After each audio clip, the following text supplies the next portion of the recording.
குழந்தைக்கு எப்போது ஓரஸ் கொடுக்க வேண்டும், எப்போ கொடுக்கக்கூடாது, பெற்றோர்கள் செய்யும் 5 பெரிய தவறுகள். வணக்கம், நர்சம்மா டிப்ஸ் சேனலுக்கு உங்களை அன்புடன் வரவேற்கிறேன்.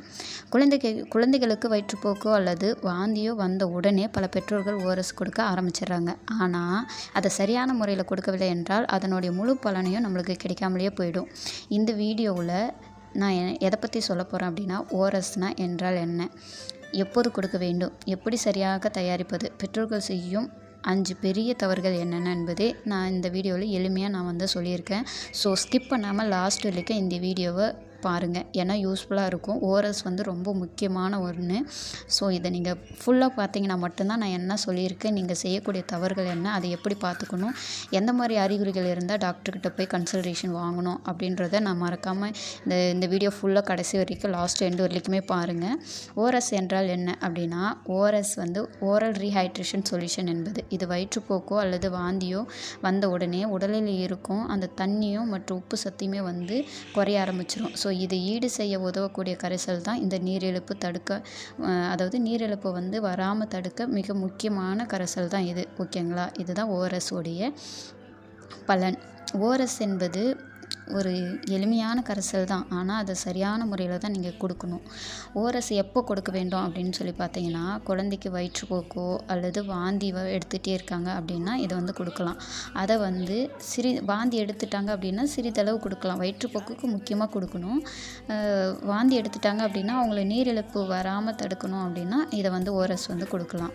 ஓரஸ் எப்படி கொடுக்க வேண்டும் அப்படின்னு பார்த்தீங்கன்னா, ஓரஸ் ஒரே நேரத்தில் அதிகமாக கொடுக்கவே கூடாது.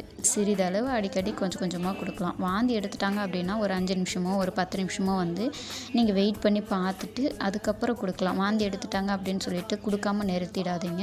வாந்தி எடுத்தாலும் பரவாயில்ல, ஒரு கொஞ்சம் நேரம் வெயிட் பண்ணிவிட்டு நீங்கள் அதை கொடுக்க ஸ்டார்ட் பண்ணணும். ஏன்னா வாந்தி எடுத்துகிட்டே இருக்காங்க, இது கொடுக்கக்கூடாது அப்படின்னு சொன்னீங்கன்னா உடலில் இருக்கிற நீர் எல்லாமே குறைய ஆரம்பிச்சிடும். ஸோ அது ஆபத்தாக போய் முடிஞ்சிடும். ஸோ நீங்கள் முடிஞ்ச வரைக்கும் அதை கொஞ்சம் கொஞ்சமாக அவங்களுக்கு கொடுக்க ட்ரை பண்ணுங்கள். லூஸ் மோஷன் போனாலுமே நீங்கள் அதை கொஞ்சம் கொஞ்சமாக அவங்களுக்கு கொடுக்கணும். ஒரேடியாக கொடுக்காதீங்க. அவங்களால குடிக்க முடிஞ்ச வரைக்கும் ஒரு அடிக்கடி கொஞ்சம் கொஞ்சமாக ட்ரை பண்ணி அவங்கக்கிட்ட கொடுத்தீங்கனாலே போதும். பெற்றோர்கள் செய்யும் 5 தவறுகள் என்ன தெரியுமா? மிகப்பெரிய பெற்றோர்கள் இதை தான் செய்கிறாங்க. நிறைய பேர் அந்த ஓரஸ் கரைசல் எதுக்கு கொடுக்குறாங்க, அதனுடைய பலன் என்னன்றதே தெரியாமல் அதை தப்பான முறையில் கொடுத்துட்ருக்காங்க. ஃபஸ்ட்டு தவறு என்ன அப்படின்னு பார்த்தீங்கன்னா, ஓரஸ் பவுடரை தரமான அளவு தண்ணீரில் கலப்பது. அதாவது ஒரு ஓரஸ் ஓரஸ் பவுடர் பாக்கெட் கொடுக்குறாங்க அப்படின்னா அது 1 லிட்டர் பாட்டில் தான் கலந்து நீங்கள் கொடுக்கணும். ஆனால் அது கொஞ்சமாக ஒரு டம்ளரில் கொஞ்சமாக அந்த பவுடரை கொட்டி உடனே கலந்து கொடுக்கறது, அப்படி கொடுத்தீங்கன்னா அதனுடைய பலனே கிடைக்காம போயிடும். நீங்கள் தவறாக அதை கலக்கிறீங்க. அந்த மாதிரி கொடுக்கக்கூடாது. 1 லிட்டர் பாட்டில் எடுத்துக்கிட்டிங்க அப்படின்னா 1 லிட்டர் தண்ணியில் தான் 1 பாக்கெட் ஃபுல்லுமே கலந்து அது கொடுக்கணும். நீங்கள் அது கொஞ்சமாக பவுடர் ஊற்றி கலந்துக்கிறது, இல்லை 1 டம்ளர் இல்லைன்னா 1 லிட்டர் பாட்டில் தண்ணி எடுத்துகிட்டு அதில் கொஞ்சமாக பவுடர் கொட்டி கொடுக்கறது, இது சரியான முறையே கிடையாது. நீங்கள் பண்ணுற தவறே இதுதான். இது தவறான அளவில் தண்ணியில் கலந்து கொடுக்கறது தான். 2வது தவறு என்ன அப்படின்னு பார்த்தீங்கன்னா, தயாரித்த ஓரஸ் பவுடர் நீண்ட நேரமாக வச்சுக்கிறது. இல்லை அப்படின்னா ஒரு சிலர் என்ன பண்ணுவாங்க, அடுத்த நாளுமே அந்த தண்ணி குடிக்கல அப்படின்னா அடுத்த நாள் அந்த தண்ணியை கண்டினியூஸாக குடிக்க ஆரம்பிப்பாங்க. இந்த மாதிரி தப்பெல்லாம் பண்ணவே கூடாது. ஒரு ஓரஸ் பாட்டில் இப்போ கலக்கறீங்க 1 லிட்டர் பாட்டில் அப்படின்னா அன்றைக்கி 1 டே ஃபுல்லுமே குடிச்சிடணும். அது இல்லாமல் நீங்கள் நீண்ட நேரம் வச்சுக்கிட்டே இருக்கக்கூடாது. இப்போ காலையில் 6 மணிக்கு கலக்கறீங்க அப்படின்னா அது சாயங்காலம் 6 மணி வரைக்கும் வச்சுட்ருக்கிறது, அப்படி வச்சுருக்கக்கூடாது. நீங்கள் கலக்கறீங்க அப்படின்னா குறைஞ்சபட்சம் ஒரு 2 மணி நேரத்துக்குள்ளே அதை குடிக்க ட்ரை பண்ணுங்கள். லூஸ் மோஷன் போயிட்டே இருக்கீங்க, இப்போ வயிற்றுப்போக்கு போயிட்டு வராங்கன்னா போயிட்டு வந்ததுக்கப்புறம் 1 டம்ளர் குடிங்க. இன்னும் ஒரு டைம் போகிறாங்க அப்படின்னா அந்த போயிட்டு வந்ததுக்கப்புறம் 1 டம்ளர் குடிங்க. ரொம்ப டிலே பண்ணிவிட்டு லேட் பண்ணிவிட்டு குடிக்கவே கூடாது. 3வது தவறு குழந்தைங்க குடிக்கல அப்படின்னு சொல்லிட்டு அவங்களுக்கு கட்டாயப்படுத்தி அதிகமாக ஊற்றுறது. அந்த மாதிரி பண்ணவே பண்ணாதீங்க. குழந்தைங்களுக்கு அவங்களுக்கு பிடிக்கல ஃபோர்ஸ் பண்ணி ரொம்ப கட்டாயப்படுத்திலாம் அதிகமாக அவங்கக்கிட்ட திணிக்காதீங்க போட்டு.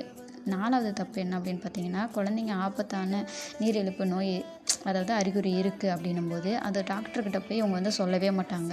இவங்க தண்ணி பற்றாக்குறையால் இருக்காங்க, நீரிழப்பு அறிகுறிகள்லாம் இருக்குது அப்படின்னா அதை டாக்டர்கிட்ட பேரண்ட்ஸ் போய் சொல்கிறதே கிடையாது. இதுதான் பெரிய தப்பு. குழந்தைங்க எந்த கண்டிஷனில் இருக்காங்க அப்படின்றது கண்டிப்பாக குழந்தைங்களுக்கு சொல்ல தெரியாது.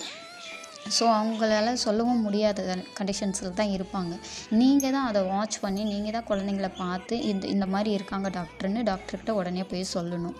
எந்த மாதிரி அறிகுறியெல்லாம் இருந்தால் உடனே டாக்டரை போய் பார்க்க வேண்டிய அறிகுறிகள் என்னென்ன அப்படின்னு சொல்லி பார்த்தீங்கன்னா, குழந்தைங்க மிகவும் சோர்வாக இருக்கிற மாதிரி இருக்கிறது, ரொம்ப சோர்வாக டயர்டாக இருக்காங்க அப்படின்னா அந்த டைமில் கண்ணெல்லாம் உள்ளே போன மாதிரி அப்படியே உங்களுக்கா தோணுது, குழந்தைங்க வந்து கண்ணெல்லாம் உள்ளே போன மாதிரி இருக்குது அப்படின்னா அது. சிறுநீரகம் மிகவும் குறைவாக இருக்குது, குறைவாக தான் போகிறாங்க, கம்மியாக தான் போகிறாங்க, ஒரு டைம் தான் யூரின் போகிறாங்க, அதுவுமே கொஞ்சம் தான் போகிறாங்க அப்படின்னா, தொடர்ந்து வாந்தி எடுத்துக்கிட்டே இருக்காங்க, 10 டைம்ஸ் ஒரு நாளைக்கு 10 டைம்ஸ் 15 டைம்ஸ் வந்து தொடர்ந்து வாமிட் பண்ணிக்கிட்டே இருக்காங்க, அடிக்கடி பண்ணிக்கிட்டே இருக்காங்க, எது சாப்பிட்டாலும் வாந்தி எடுத்துகிட்டே இருக்காங்க அப்படின்னா, ரத்தம் கலந்து வயிற்றுப்போக்கு போனால் ரத்தத்தோடு கலந்து வயிற்றுப்போக்கு போயிட்டே இருக்காங்க அப்படின்னா கண்டிப்பாக டாக்டர் போய் பார்க்கணும். தண்ணி கூட குடிக்க முடியல அவங்களால, ரொம்ப தண்ணி கூட குடிக்கவும் மாட்றாங்க, தேவையே இல்லைன்னு சொல்கிறாங்க அப்படின்னும்போது, இப்படி இருந்தது அப்படின்னா, இப்படி ஏதாவது ஒரு அறிகுறி இருந்துச்சு அப்படின்னா கண்டிப்பாக நீங்கள் உங்கள் குழந்தை நல மருத்துவரை போய் பாருங்கள். ஓரஸ் என்பது ஒரு உயிரை காக்கும் ஒரு எளிய கரைசல். ஆனால் அதை சரியான முறையில் பயன்படுத்தலைன்னா அது முழு பலனையும் வந்து நம்மளுக்கு வந்து கிடைக்கவே கிடைக்காது. இனிமேல் வந்து இந்த வீடியோ யார் பார்த்தாலும் ஓரஸ் வந்து இதுக்கு தான், இது நல்ல கரைசல் தான், இந்த கரைசல் சரியான முறையில் தான் குடிக்கணும் அப்படின்னு சொல்லி தெரிஞ்சுக்கிட்டீங்கன்னு நான் நம்புகிறேன். இந்த வீடியோ உங்களுக்கு பயனுள்ளதாக இருந்தால் கண்டிப்பாக லைக் பண்ணுங்கள், ஷேர் பண்ணுங்கள், கமெண்ட் பண்ணுங்கள். மறக்காமல் நம்ம நர்சம்மா டிப்ஸ் சேனலை சப்ஸ்கிரைப் பண்ணி வச்சுக்கோங்க. செய்ய மறக்காதீங்க. கண்டிப்பாக நன்றி.